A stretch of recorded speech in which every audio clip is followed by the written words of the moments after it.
Hey, I'm not surprised, motherfuckers.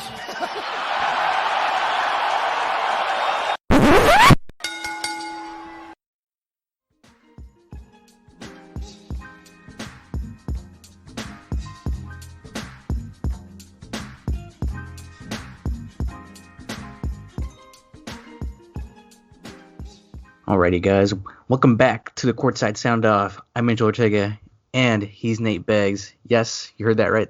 He's Nate Beggs. We do not have Josh this week. Josh had to take some time off this week for some personal reasons. But last Saturday night at the UFC Apex in Las Vegas, we had UFC 256. We'll be talking about that. We will be recapping all of that in this podcast, and we will also be talking about this week's fight, Wonder Boy versus Neal.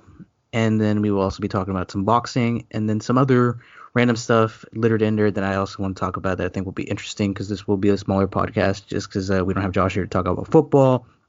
I'm just going to skip over basketball because it's only preseason and there's very little to talk about boxing. But before we get into that, this podcast is brought to you by Rogue Energy. Rogue Energy was founded in January 2017 to be the greatest gaming drink in the world. They have developed a premium nootropic stack in the form of a delicious energy and focused drink. It is designed to replace unhealthy canned energy drinks, coffee, and even traditional pre-workouts. Rogue Energy is a sugar-free and is loaded with vitamins, antioxidants, and nootropics. Rogue Energy was designed for the emerging professional and competitive gaming market, and it continues to have a fantastic carryover and success with students, athletes, entrepreneurs, and anyone looking to optimize their mental and physical performance. If you want 10% off your order, use code SOUNDOFF at checkout. That is code SOUNDOFF for 10% off all of your energy needs.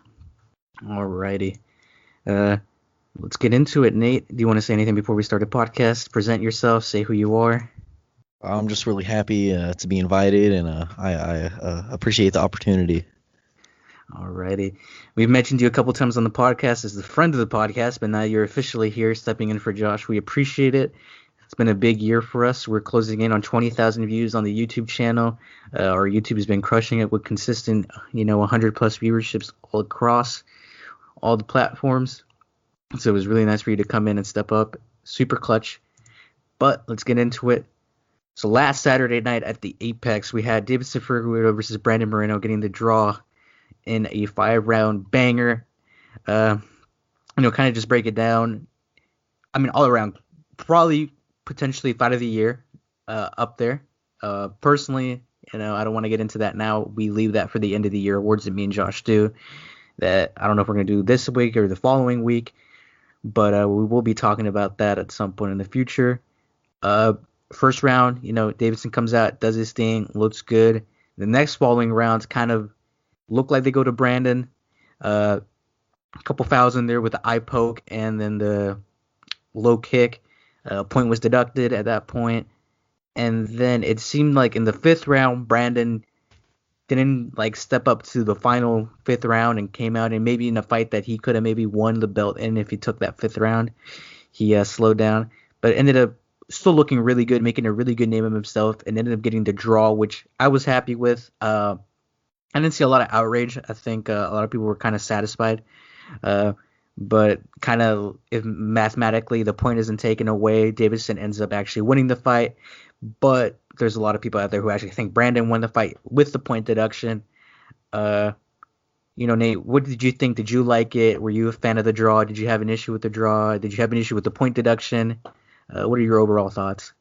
Well, I mean, the decision, I was pretty okay with the draw. I mean, one of the judges on that final round, kind of gave it to Brandon, which I didn't like, but you know how it is. And that low kick, that point was definitely needed to be taken because that was bad. That was horrible. But yeah, overall, I mean, Deiveson, he's still the champ. I think he deserves it. It is what it is. No, me and Josh both picked Deiveson, undisputedly, and with good reason. But Brandon, man, tough kid, good chin, pretty good boxing. Obviously, the ground game, unquestioned. Never been finished in his career at all. This is his second draw. I mean, were you impressed by him overall? Did you expect him to do this good, or was it kind of this is something you didn't think much out of him before this? Honestly, I didn't. I really just thought Davison was gonna go through him. Not completely go through him, but put a stop to him like he does most. But I honestly can't wait for their next fight. That's gonna be a banger. Yeah, and that should be soon. Well, not soon. They do want to get back in soon. Brandon said he didn't want to wait a lot. Davidson said he kind of is willing to wait. Obviously, he had food poisoning. I think it was food poisoning, or he had some sort of issue. I think Is that that's what it what was? I think that's what officially was said it was. But yeah, that was the night before, and Brandon was not too happy about the comments. That he had that. He kind of said it made it seem like signing an excuse. He's like, man, this is a fight game, bro. This is how it goes. So.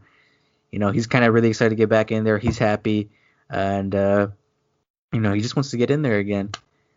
But we kind of recapped that pretty well. Davison retains the title. Brandon Moreno, undisputed number one contender and potential champ at flyweight.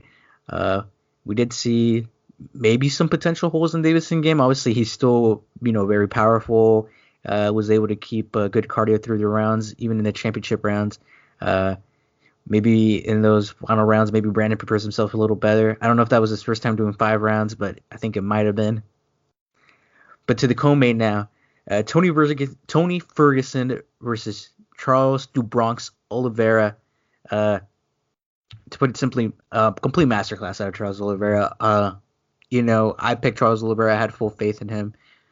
I don't know if this is necessarily the end of Tony. Maybe I'm sure Tony could still, beat the shit out of some guys like down low. But it was a dominant win for Charles Oliveira. I think it was oh man, I can't remember the cards, but it was pretty far apart. I think multiple judges had 10-8 rounds on. Yeah, wasn't it 30-26 all around? Yeah, it might have been 30-26 all around. I think one person might have had it closer for some reason. I don't remember, but it might have been 36-26 all around. I mean, it was. I mean, if you watch the fight, it really was. Yeah. I mean, with the submission attempt that he had, I mean, we all know Tony will end up tap no matter what. That was nasty. Yeah, and I thought Tony was in tap for a second. I'm like, and honestly, if there's more time left, maybe Tony does tap. But knowing how stubborn Tony is, he might have not tapped and just let his arm break and would have fought on. But obviously, I think undisputedly, there's no one else that I wanted to say this really badly after the win to Josh. Charles Oliveira does not fight anyone who doesn't go by the name Conor McGregor, Dustin Poirier, Justin Gaethje at this point. I think those are the only fights he takes on now. He will not fight anyone else, or he shouldn't at least, because he's now one of the contending guys. He doesn't fight anyone who's not one of those names, in my opinion. Dude is solid. I mean, he looked great. Honestly, as far as matchmaking, I think he'll probably be a little while because I'm pretty sure they're trying to set up Justin Gaethje versus Michael Chandler. Obviously, Dustin versus Conor is happening early next year. So unless for some reason Conor wants to really fight Charles or wants a quick turnaround, however anything goes, or maybe Justin's ready to go and maybe Michael Chandler isn't ready or whatever it may be, I think Charles is right there to step into the plate, or maybe as a backup if maybe Dustin or Conor falls out because of COVID and so forth and so be it. Nate, I guess I didn't ask you, but how did you feel about Charles Oliveira's performance as a whole? I mean, it looked great.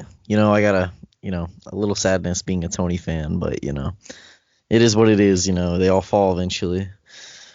But yeah, I would love to see brain farted. I can't even think of the dude's name. I'd love to see Charles. I'd honestly love to see Charles versus Dustin or Conor. I think it'd be a great matchup. Would you be happy with the Justin Gaethje matchup, or would you rather see it against Conor? Honestly, I don't really like the Justin Gaethje matchup against him. I just think it kind of be. It really does sound horrible, boring compared to Conor or Dustin. I honestly do. Alrighty. Yeah. I don't know. I can maybe agree with you. Maybe I would rather, and honestly, maybe just as far as getting to the belt quicker, I feel like maybe Conor or Dustin would be the better path, depending, obviously, whoever wins that night. I'm sure he'll probably be campaigning hard for his next fight, or who knows. But moving on, will be last week we didn't talk about the Mackenzie Dern and Verna fight. Me and Josh didn't, so we'll be skipping over that. Not too much to say there. I'm pretty sure Josh would have picked Mackenzie Dern, or I don't know, maybe not. Probably, I don't know. I'm not gonna speak for the man. But Kevin Holland going 4-0 on the year, I believe.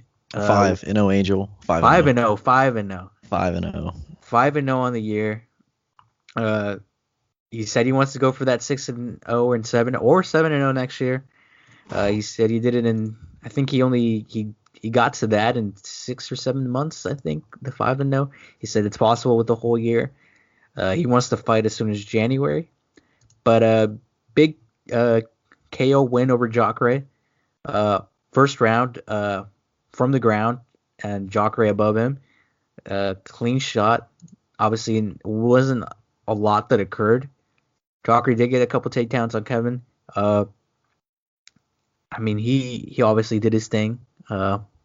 Beating a legend of the sport. He talked afterwards to Jacare. He got his gloves from Jacare when they were in the back med room. And for those who don't know, Kevin Holland's I don't know if it's his dad. I'm pretty sure it's his dad. I don't think it's his grandfather. I think it's his dad.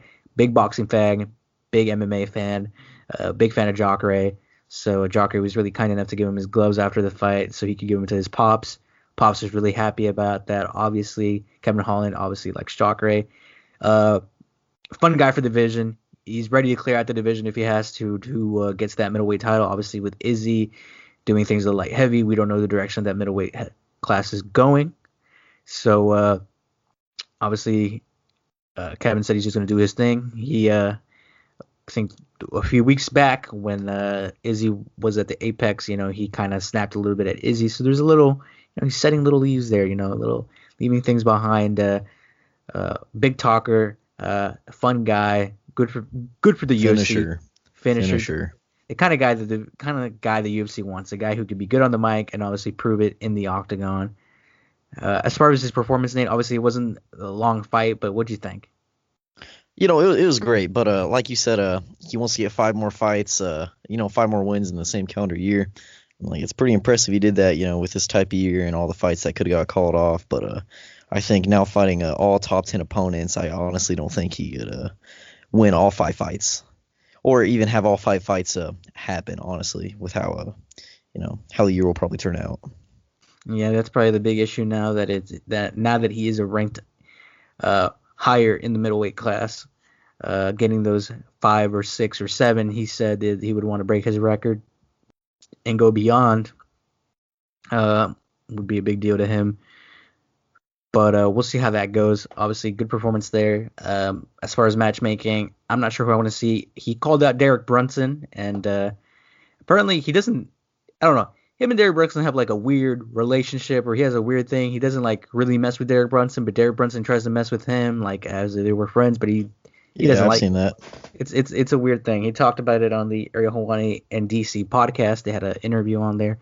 He had a little spiel about that. I wouldn't be opposed to that matchup. I kind of like it. I think it'd be fun. Obviously good for Kevin. Obviously there's something brewing there already, so maybe we can get that going. I know it's kind of a jump, but I would honestly kind of like Kevin versus Marvin right now. Marvin Vettori. Like, I would honestly really like that matchup too. I'm sure it wouldn't be hard to make or hard to convince, but who knows how Marvin would feel about that after beating Jack. Maybe I think he talked. Well, not to get too much into this because this was last week, or the week before that. I think maybe Darren Till's like the next step there as far as those guys there. But on to the next fight at heavyweight, Junior Dos Santos takes on Cyril Gane. Junior Dos Santos now with losing his last 4, not looking good, sadly. All in devastating fashion, if I'm correct. All KOs.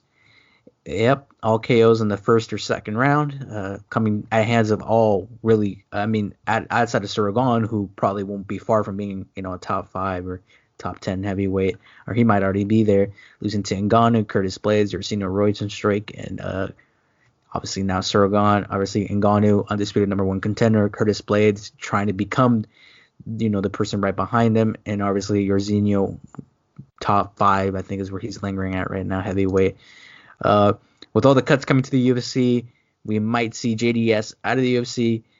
He lost 4 straight. If they gave him a 5th, good for him. But obviously he's gonna have to get that big 5th win if he wants to stay in the UFC because of all the cuts coming through.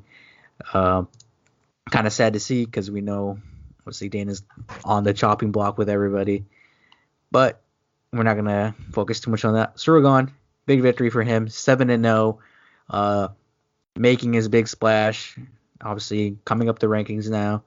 Obviously, KO looked good, looked solid, put the pressure on GDS and got the big knockout. Not too much I want to say there, but is there anything you want to talk about, Nate, that maybe you liked or any opinions you want to say? Oh, well, I mean, on Cyril Gahn, I mean, like, I love the guy. I think he's great for the division. I think he has great power, and I also think he has good ground game. So I think he could, I think he can bang him out and he can take him down. I think it'll be great in the next coming years. All right, so I was thinking about matchmaking with him. Is there anybody at heavyweight you'd like to see him fight next? Oh, I want to see him fight Derek Lewis. I would love that. Well, after the Derek and Curtis, I guess that does kind of push it for, but. All right. Well, as it stands right now, he's ranked 7th. All the top 6 guys are locked in. Obviously, Ngannou and Stipe. That's set for the start of next year. Blades, Derek Lewis locked, and then Alistair Overeem Volkov has been made, leaving the only person available in the top 5 is Yersinio Rozenstruik. Obviously, me and Josh talked a few weeks back about the potential Alistair Overeem and Yersinio Rozenstruik rematch up, so Overeem could avenge his win, obviously, since he started his win streak, but it ended up being Volkov versus the Reem for early next year. Is there anybody you wouldn't want to see him fight anybody below him, I'm guessing, but would you maybe be interested in a potential Jairzinho matchup, or would you just rather him try to wait? I think it'll be very hard for him to get one of the other guys because all those other guys won't be that far from the title. As far as like top 10 guys, he's the one farthest away, or even top 7 because he's number 7. Yeah, I'm okay with him fighting Jairzinho, but I also don't mind him fighting what's his name? It's right on the tip of my tongue. Augusto Sakai. I know he just came off a loss, but I still like that matchup. That would be a fun matchup too. You get some brawl action. We saw the ground game out of Sakai. Obviously, it looked a little rough, but I'm sure he has. he does have something in the back pocket. I know he does, but it didn't look the best when he got taken down and pounded. But I'm sure maybe against a different matchup, it could look a little different. Now, as far as the undercard, I just want to shout out a couple quick people, or maybe one or two people. Obviously, Chase Hooper coming after his Alex Caceres loss. A lot of people were kind of giving up on him, even though it was just one loss, and it was to a guy who's super seasoned, been in the UFC a long time. Chase Hooper, obviously 21, 22 years old, comes in, gets the 3rd round submission against Peter Barrett. Good for him. And nice to see him back on the win column real quick. Gets the respect. He was the one who led the whole card in the early prelims, the only early prelim card, or the only fight on the early prelim. And then Cub Swanson back. Big 2nd round TKO victory for him. Happy to see him get that. Obviously a name that, a few years back was like, dang, that's Cub, man. That's Cub Swanson. That was, you really don't think about Cub too much now like that nowadays because he's had a couple of rough patches along the path, but looking good. And then Renato Moicano losing to Rafael Fiziev. Obviously, Rafael, kind of the big guy, kind of making the splash, getting a big win right there. Looking good. I had faith in Renato Moicano. Didn't end up getting the victory. Josh beat me on that pick there. It's all good, though. Tisha Torres getting the 1st round TKO over Sam Hughes, girl who came in from the LFA, I believe. Wasn't able to find success, sadly. I didn't know a lot about Sam Hughes, but something I want to see people succeed who come outside of different organizations that are not within the UFC. Obviously, I always want to root on newcomers, but it's all good. Moving on to this week, UFC Fight Night, Thompson versus Neal. First of all, great card, even though Chimaev fell out and we didn't get Leon. Obviously, that would have made this card even better to end the year, but I'm still, I'd say pretty happy with it all around. I pretty much love the whole main card. I mean, if this said UFC 256 in front of it, I'd be happy with it. Or UFC 257 if you want to continue the normal route of it. But to start at the top, I mean, we got Wonder Boy versus Jeff Neal. First of all, happy Jeff Neal got his fight. Obviously, Wonder Boy finally got a fight. Obviously, really happy for both the guys. Wonder Boy looking pretty good last year. Obviously, the Pettis loss not good for him. Obviously, looking now how Pettis has been doing more recently, but obviously Pettis getting a win. I think it's like he got a big win over Cowboy Cerrone after having a couple pretty rough losses, and Wonder Boy ended 2019 with a big win over Luque, which if Luque wins that fight, who knows what direction the rankings are now or what kind of matchmaking happens. But obviously Luque was having a great trajectory. Wonder Boy stopped that, and now he's here. He's about to fight Jeff Neal.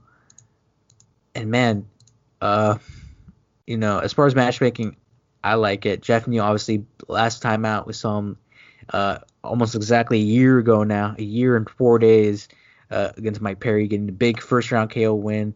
Before that, earlier in the year, beating Nico Price. And before that, beating Belal Muhammad, who was actually supposed to be on this card, but got canceled. I don't know if it was due to COVID or something else, but I imagine it was COVID. Yeah, so it was COVID. So it was COVID. So one of two fights that I'm aware of that got canceled. Now he's here fighting Wonder Boy.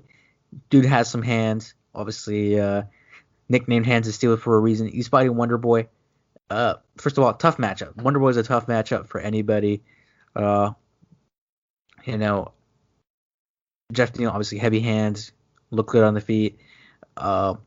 Obviously, Wonder Boy with that karate stance, a little tough to get in on. It's just kind of, but at times could easily catch a guy off a little bit when you're in that stance. As a whole, as far as picking though, I might actually think I'm gonna go with the Wonder Boy pick. Jeff Neal, obviously, if he gets that hand in, he's got it. But I think Wonder Boy's a smart guy. I feel like for some reason this fight could be a little boring, and Wonder Boy could,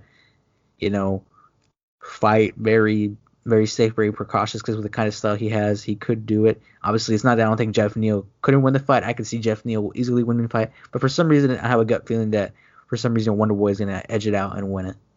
And I believe, since the main event, it should be a 5 rounds, so in a 5-round decision.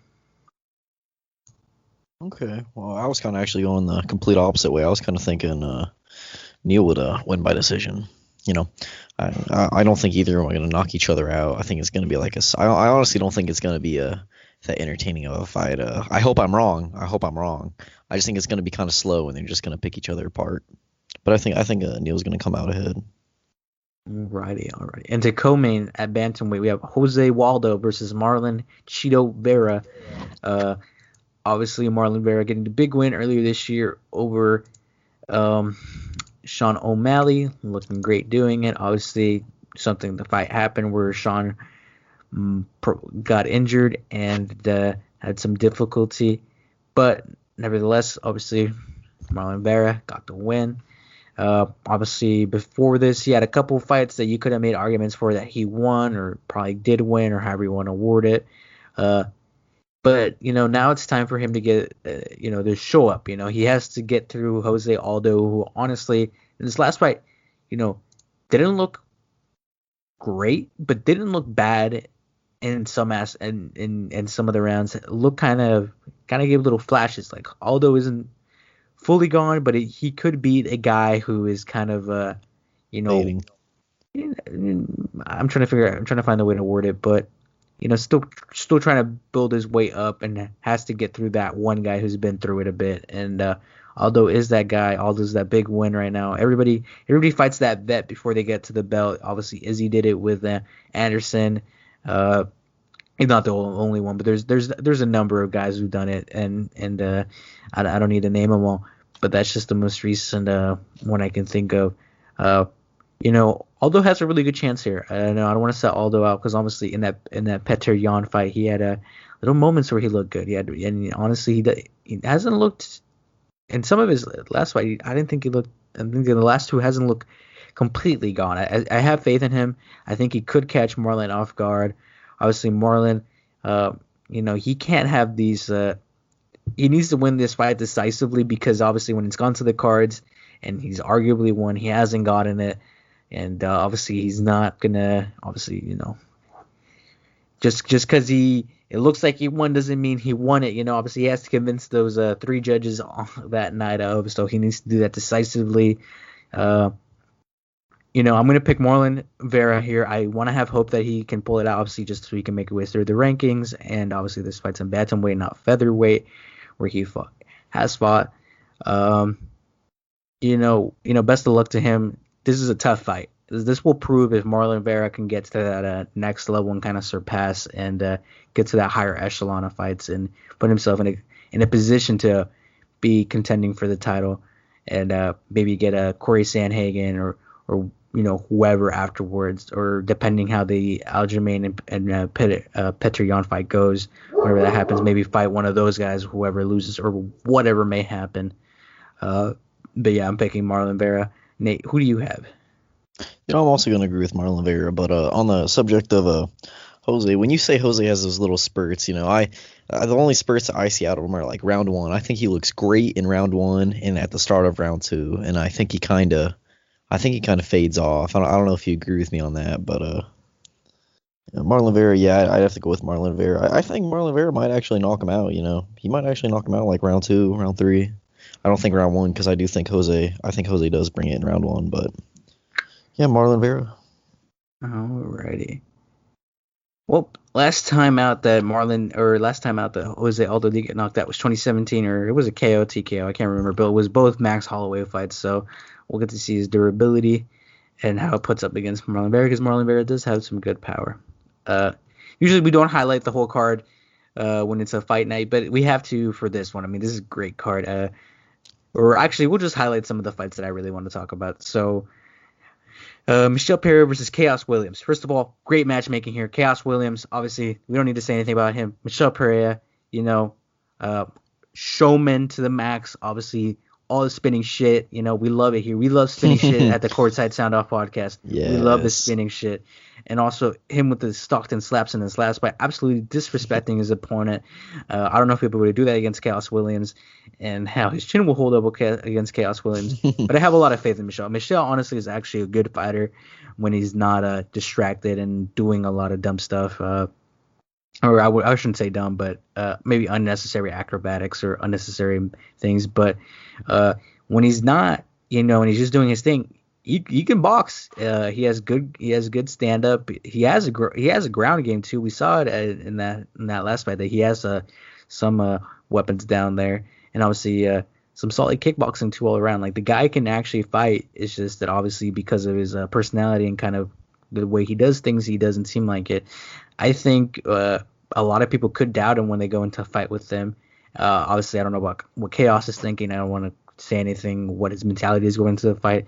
I'm sure his focus is always in doing his own thing, but he does have a tough matchup in front of him against Michelle Pereira, who could stay in the outside and give him some and honestly just so when you're fighting a guy like that who kind of does unorthodox things, it's just kind of hard to read. Kind of you don't know if the elbow's going to come in, you don't know if he's going to throw this, you don't know if he's going to throw that. Fun fight there. Do you like that matchup, Nate? I thought it was great matchmaking when it got announced.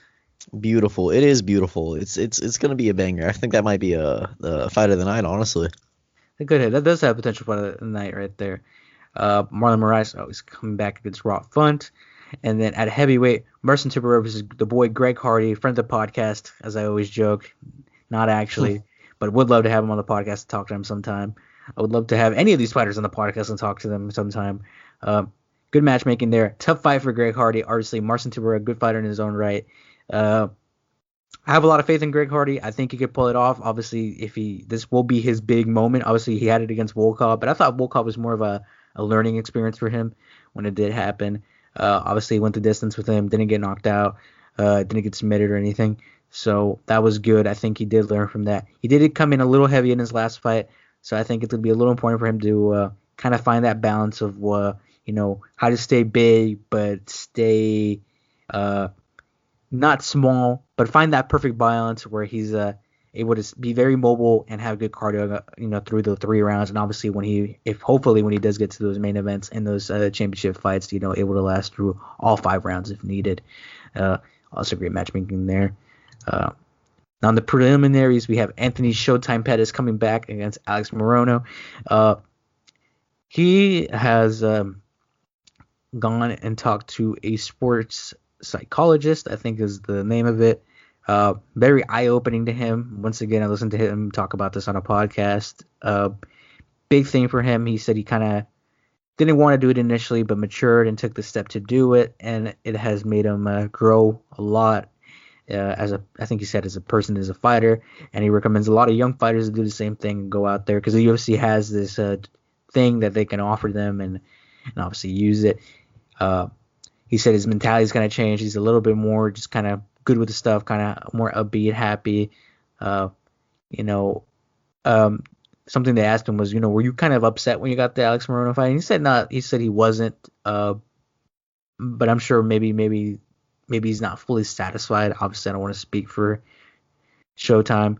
No matter what, though, he'll come out here, do his thing, have fun, and obviously it's Showtime, man. Any Showtime fight is good. It doesn't matter if he wins or loses. It'll be a banger, in my opinion. Returning this week, I think for the fourth time this year, Sijara Rubik's trying to end the year 3-1. Obviously losing her last fight.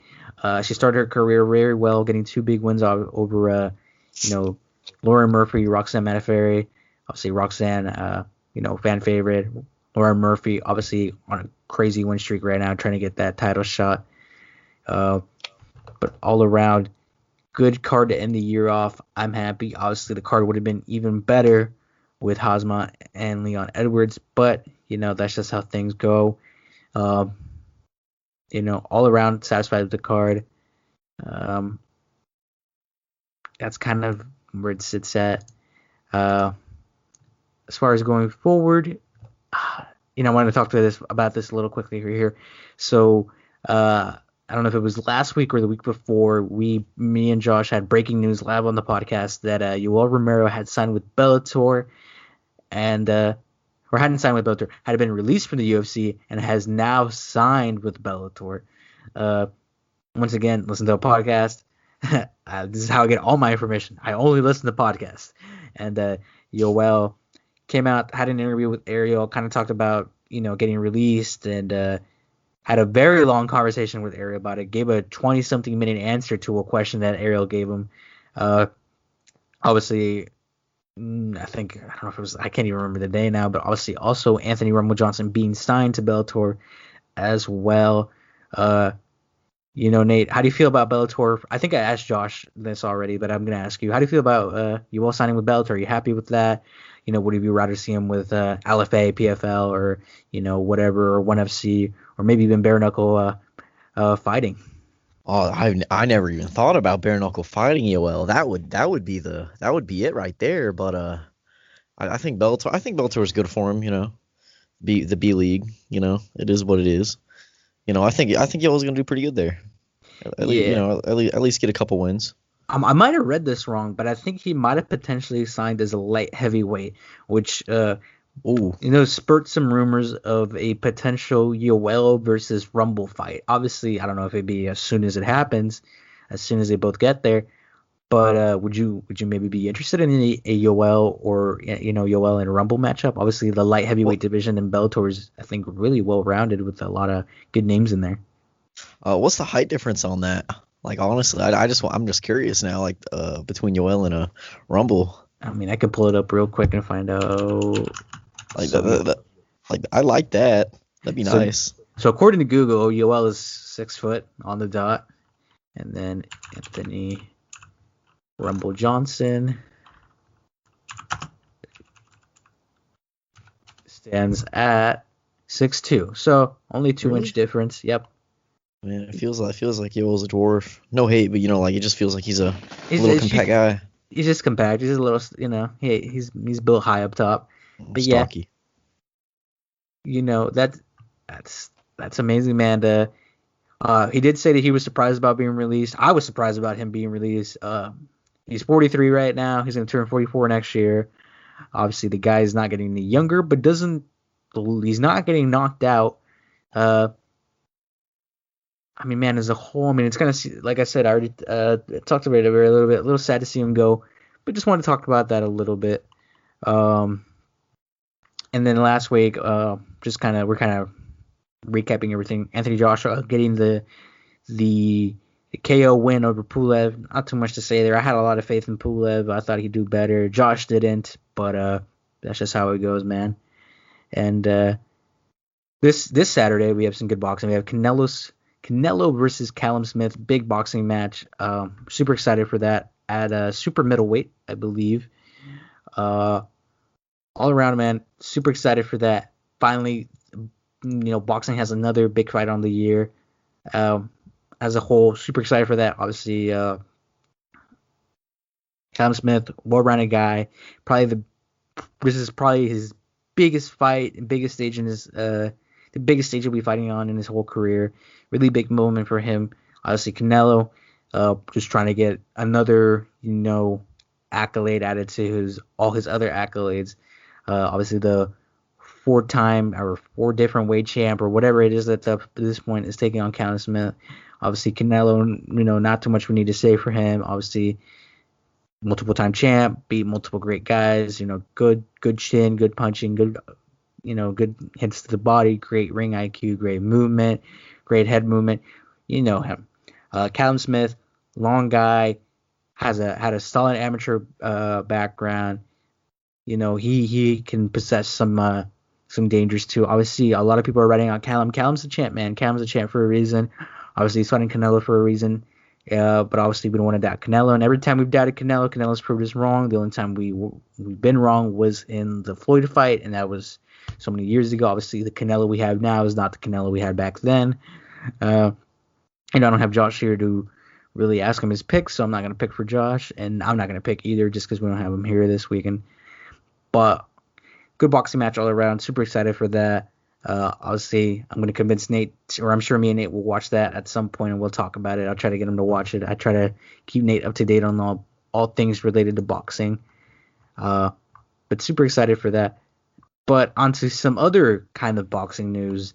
I actually wanted to talk to Josh about this. I don't know if I have it written down in the agenda there, Nate. But Jake Paul, within the last week has gone at Michael Bisping. Conor McGregor, Michael Bisping, Dillion Danis, yes, Michael Bisping, you heard that wrong, and probably the whole UFC roster and Dana White. He called out Conor on Instagram. He got to the shoot of Brendan Schwab's Food Truck Diaries, where he was recording with Dillion Danis and pulled up in a truck with water balloons and threw water balloons at Dillion Danis, and then skirted off. And then apparently I saw last night on Twitter that Michael Bisping got an email from, I think, one of Jake's managers for a contract to fight him, and Michael Bisping said he's fucking down. Yoel Romero has not also called out Jake Paul. The Paul brother has just gotten attention from a lot of MMA fighters, and he's putting himself in the limelight. Nate, as far as matchmaking here, if you were to choose, who would you want Jake Paul to take on in the ring? Dude, you know who it is. It's Amanda Nunes, dude. I want to see her beat the shit out of Jake Paul, dude. I want to see it so badly. I want to see it. I'm sure a lot of people would. The only way we would get that is in Thailand, though, sadly, or Russia. But they put on good fights. They do.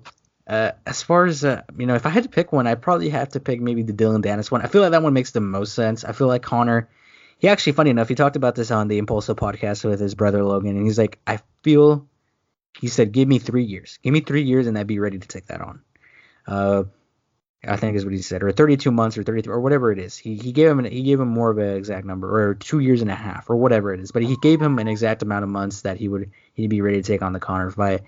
Obviously, the Michael Bisping one, that one came out of nowhere. I saw it on Twitter and I was really confused, but I guess there's something going on there. There's some chirping there. That'd be interesting too.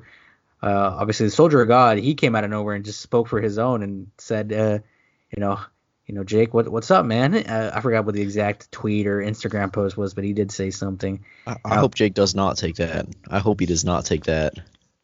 Whatever he decides to take, obviously at the end of the day, it's his choice. I'm not sure who he will be fighting. Apparently, though, Jake did send Conor McGregor a $50 million offer. He showed part of the contract. It's real. It's official.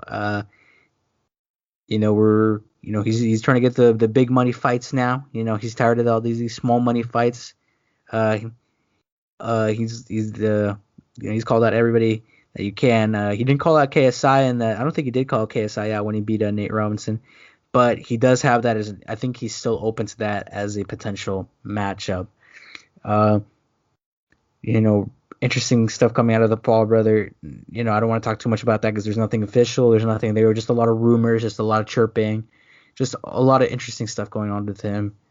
But I just want to say thank you, Nate, for coming onto the podcast, coming in, stepping in for Josh for this week. You wanted to close out the year and get episode 91 out there for the public. Is there any final thoughts you want to say or anything you want to tell the public?